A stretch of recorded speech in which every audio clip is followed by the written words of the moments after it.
अरे भगवान का नाम कौन लेता है? भगवान का नाम लेता है, अरे उसको पूजा करता है, कुछ करता है, उसको ढोकलाबाज नहीं। अमित शाह का चेहरा उजागर हुआ है। अमित शाह का सही चेहरा कल उजागर हुआ है। को दलित समाज अति पिछड़ा और पूरे हिंदुस्तान की जनता माफ नहीं करेगा। पार्लियामेंट के अंतर्गत में जिस बाबा साहब का संविधान से देश चल रहा हो और उनको अपमानित करने का काम किया गया है। भारतीय जनता पार्टी कोई पार्टी नहीं है, ये भारत जलाओ पार्टी है। अमित शाह को पद पर रहने का कोई अधिकार नहीं, को तत्काल इस्तीफा देना चाहिए।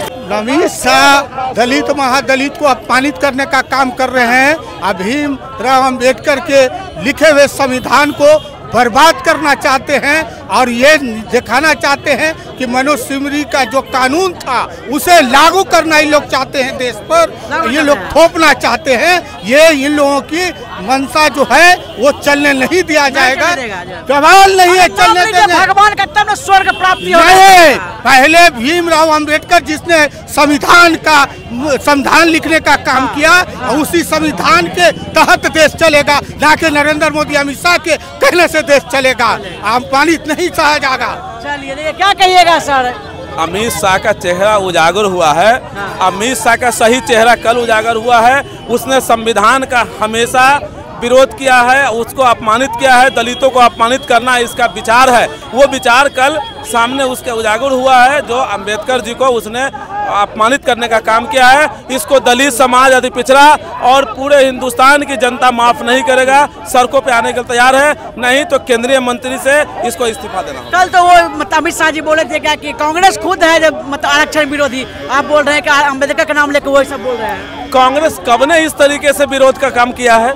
अमित शाह जब से गृह मंत्री बने हैं और जब से 2014 से सरकार आई है बीजेपी की, हमेशा संविधान निर्माता बाबा भीमराव अंबेडकर जी को अपमानित करने का काम किया है और हमेशा संविधान को नीचा दिखाने का काम किया है। गलत था ये बयान उनका, बिल्कुल गलत है, 100% गलत है, 100% गलत बयान है। उनका विचार ही जो है प्रमाणित करते हैं कि मेरा विचार यही है कि हम संविधान के खिलाफ चलेंगे और संविधान हिंदुस्तान में नहीं रहने देंगे, ये उनसे प्रमाणित होता है। चलिए क्या कुछ कहिएगा? देखिए क्या अमित शाह मुर्दाबाद मुर्दाबाद, अमित शाह मुर्दाबाद मुर्दाबाद।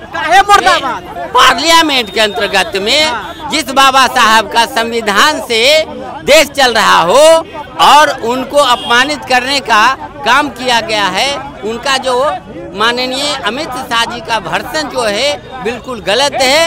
ये नहीं होनी चाहिए थी। ये 90% समाज का, पूरे देशवासियों का घोर शर्मसार किए हैं, अपमान की प्राप्ति होगी। स्वर्ग की बर्बादी नहीं है।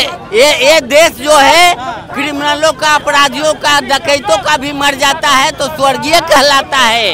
ये डालिमा करके और गुमराह करने की बात जो है भगवान से कम नहीं है। अम्बेडकर साहब जो प्रतिभावान होते हैं, जिसके लेखनी से पूरा भारत चल रहा है, दलित पिछड़ा कलिए तमाम उनको ओहदा दे रहा है, सम्मान दे रहा है, उसको अपमानित करने का काम किया है। अमित शाह दंगा फसाद बेरोजगारी तमाम फैला करके तमाम देश के बेरोजगारों को बढ़ावा देने का, निजीकरण करने का, तमाम देश में दंगा फसाद मजहब के नाम पर करने वाला अब बाबा साहब पर अपमानित करने का काम किया है।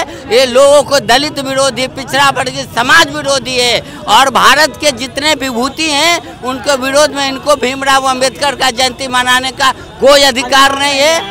और क्या कहिएगा जिस तरह से जो अमित शाह जी ने बयान दिया है? आप लोग भगवान का नाम लीजिए। भारतीय जनता पार्टी कोई पार्टी नहीं है, ये भारत जलाओ पार्टी है।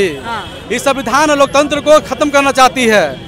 अमित शाह जिस तरह से भीमराव अम्बेडकर जी को अपमान किया है, उसको पद पर रहने का कोई हक अधिकार नहीं है, तत्काल इस्तीफा देना चाहिए। अच्छा बताइए, भीमराव अम्बेडकर जो है कितना बड़ा हस्ती है, ऐसा क्यों अमित शाह कहने के भगवान का नाम लीजिए? अरे भगवान का नाम कौन लेता है? भगवान का नाम लेता है, अरे उसको पूजा करता है, कुछ करता है, उसको ढोकलाबाज नहीं। उसमें क्या स्वर्ग प्राप्ति होगी आपको? आप बताइए, एक व्यक्ति को जब भीमराव अम्बेडकर जी हैं उनको अपमान करना, उसका हक अधिकार है उसको? अमित शाह को जिस संविधान को लेकर घूमते हैं हाथ में, हाँ, जो लिखे हैं उन्हीं का बेइज्जती हो रहा है, उन्हीं को अपमान कर रहा है। जो हम लोग बोलने का हक अधिकार दिए, कहीं भी रोड पर, सदन में, संसद में कहीं बोलने का अधिकार दिए। इसलिए भारतीय जनता पार्टी कोई पार्टी नहीं है, भारत जलाओ पार्टी है। अमित शाह को पद पर रहने का कोई अधिकार नहीं, उसको तत्काल इस्तीफा देना चाहिए। और उसको उस पर देशद्रोह का केस होना चाहिए, उस पर देशद्रोह का केस। हाँ, अमित शाह पर देशद्रोह का केस होना चाहिए। अच्छा बताइए, आप इनकम टैक्स नंबर पे उनका जो पुतला दहन कर रहे हैं, किसका? अमित शाह जी का। अरे बोले कि उसको रहने का कोई अधिकार नहीं, उसको देशद्रोह का केस होना चाहिए। चलिए देखिए क्या कहना है साफ तौर पे आरजेडी कार्यकर्ता मेरे साथ है, उनका साफ कहना है कि अमित शाह को जो है देशद्रोह है, अमित शाह जो देशद्रोही लोग हैं, इनको जो है भारत में रहने का कोई अधिकार नहीं है। आप इस तरह की खबर देखने के लिए बने हमारे साथ, आप देखने खबर को जय हिंद जय भारत।